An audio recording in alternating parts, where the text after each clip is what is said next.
கிறிஸ்துவுக்குள் பிரியமான சகோதர சகோதரிகளே, இந்த மனமகிழ்ச்சியான காலை வேளையிலே நான் உங்களை வாழ்த்தி வரவேற்கிறேன். இன்றைய தினம் உங்களுக்காக கொடுக்கப்பட்ட வேத வசனம் சங்கீதம் 42:11. என் ஆத்துமாவே, நீ ஏன் கலங்குகிறாய்? ஏன் எனக்குள் தியங்குகிறாய்? தேவனை நோக்கி காத்திரு. என் முகத்திற்கு இரட்சிப்பும் என் தேவனுமாயிருக்கிறவரை நான் இன்னும் துதிப்பேன். கலக்கங்களும் துயரங்களும் எந்த மனுஷனையும் விட்டு வைப்பதில்லை.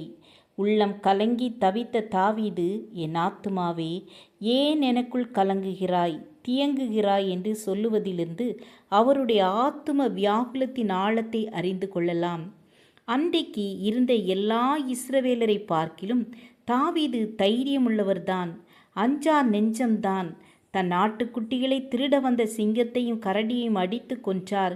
கோலியாத்தை கண்டு முழு இஸ்ரவேலரும் போர் வீரர்களும் கலங்கி கொண்டிருந்தபோது அஞ்சா நெஞ்சனாய் கோலியாத்துக்கு எதிர்கொண்டு போய் வெற்றி சிறந்தார். வெளியரங்கமான விரோதிகள் அவரை கலங்க பண்ண முடியவில்லை. ஆனால் அவருக்கு அந்தரங்கமான விரோதிகள் இருந்தார்கள். அவருடைய உள்ளத்தை காயப்படுத்துகிற சத்துருக்களின் வார்த்தைகள் இருந்தன. தாவீது சொல்லுகிறார், உன் தேவன் எங்கே என்று என் சத்துருக்கள் நாள்தோறும் என்னோடே சொல்லி என்னை நிந்திப்பது என் எலும்புகளை உருவ குத்துகிறது போல் இருக்கிறது என்றார். அநேகர் கலங்குகிறார்கள், திகைக்கிறார்கள். ஐயோ, சரியாக சிந்திக்க முடியவில்லையே, இரவும் பகலும் ஒரு பயம் வாட்டுகிறதே, சமாதானத்தை இழந்து போனேனே, எனக்கு ஒரு சந்தோஷமும் இல்லையே என்று துக்கத்தோடு சொல்லுகிறார்கள்.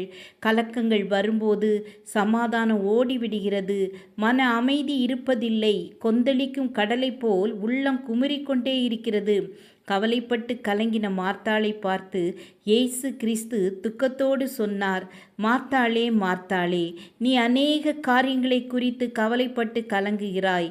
மார்த்தாளை போல அநேகர் கலங்கி கொண்டிருக்கிறார்களே தவிர கர்த்தருடைய பாதத்தில் அமருவதில்லை, பாரங்களை அவர் சமூகத்தில் இறக்கி வைக்கிறதில்லை.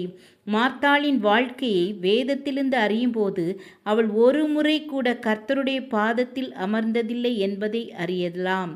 ஆம், எனக்கு அன்பானவர்களே, இன்றைக்கு ஜனங்களுக்கு பலவிதமான காரியங்களை சிந்திக்கிறதற்கும் செயல்படுத்துகிறதற்கும் நேரம் இருக்கிறது. சமைக்க நேரம் உண்டு, வீட்டு வேலைகளை செய்ய நேரம் உண்டு, விருந்தாளிகளை உபசரிப்பதற்கு நேரம் உண்டு. கர்த்தருடைய பாதத்தில் அமர மட்டும் நேரம் கிடைப்பதில்லை. நீங்கள் செய்ய வேண்டியது ஒன்றே ஒன்றுதான். கர்த்தருடைய பாதத்தை கெட்டியாக பிடித்து கொண்டால் கர்த்தர் நிச்சயமாக ஒரு அற்புதம் செய்து பிரச்சனையிலிருந்து விடுவிப்பார். ஜெபம் செய்வோம். கிருபையும் இரக்கமும் நிறைந்த கர்த்தாவே, உம்முடைய பாதத்தில் அமர்ந்து ஜெபிக்க எங்கள் ஒவ்வொருவருக்கும் கிருபை தாருங்க. இயேசுவின் நாமத்தில் பிதாவே, ஆமேன், ஆமேன். God bless you.